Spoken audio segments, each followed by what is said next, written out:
Todd never liked trips to the Central Industrial Office. They were hellishly long, tedious, and at the same time extremely important, which unfortunately couldn't be disputed in any way. This time he didn't go alone, but in the company of his grandfather, who desired to check some particularly delicate moments personally, and two lawyers of the corporation whose presence was absolutely necessary. The industrial office building was huge, mirror clean, and its wide corridors were illuminated so brightly that it seemed as if you were half a kilometer from the sun. Todd was intensely pondering the possible outcome of the evening that had not yet come, when another group of strictly dressed businessmen appeared at the opposite end of the corridor. The group was heading towards them, and when Todd looked at it, it seemed to him that someone had knocked all the air out of his body with one powerful swift strike.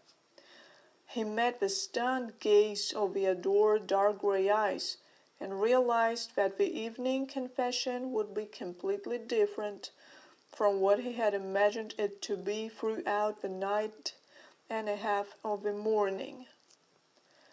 "Who do I see?" his grandfather said, smiling sparingly. "Max Sherman himself."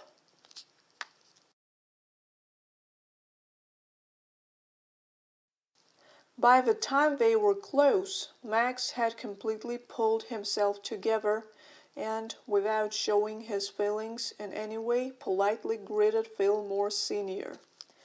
"Good to see you, Mr. Fillmore." "Good to see you, too," the old man replied without any ceremony. "How are your parents doing?" "They're fine, thank you. I hope your family is in good health, too."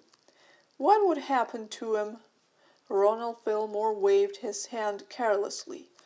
"By the way, you're contemplating one of them right now." He pointed to the Todd side. "This is Todd, my grandson, your future permanent competitor. Todd, this is Max Sherman. You've heard a lot about him, but I don't think you've seen him yet. Respect this man. He will not show any mercy to you." Max grinned crookedly, not noticing Todd's pleading look, feeling like a crushed beetle, which only thanks to some miracle was still able to maintain its capacity. "I'm not that formidable." He ignored the need to shake hands with a new acquaintance and politely nodded to the head of Fillmore family.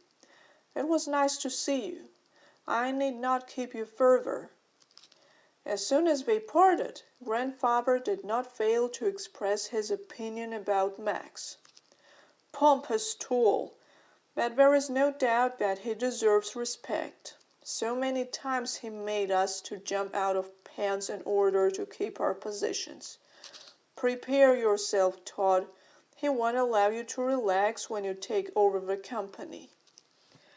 Todd couldn't be said to care in the least about this illusory future. Right now he was possessed by the present, and this present acted on him like an infernal abyss that had opened up so unexpectedly. He was the only one who knew how hard it was for him to restrain himself and not rush after Max right now in order to talk to him right here in the industrial office, so as not to waste precious time on misunderstanding and rapidly growing rage. He restrained himself not because of his grandfather or other possible witnesses to whom he had no business, but for a completely different reason.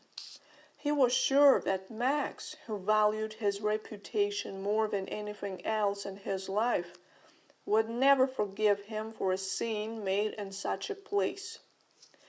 Poor stupid Todd!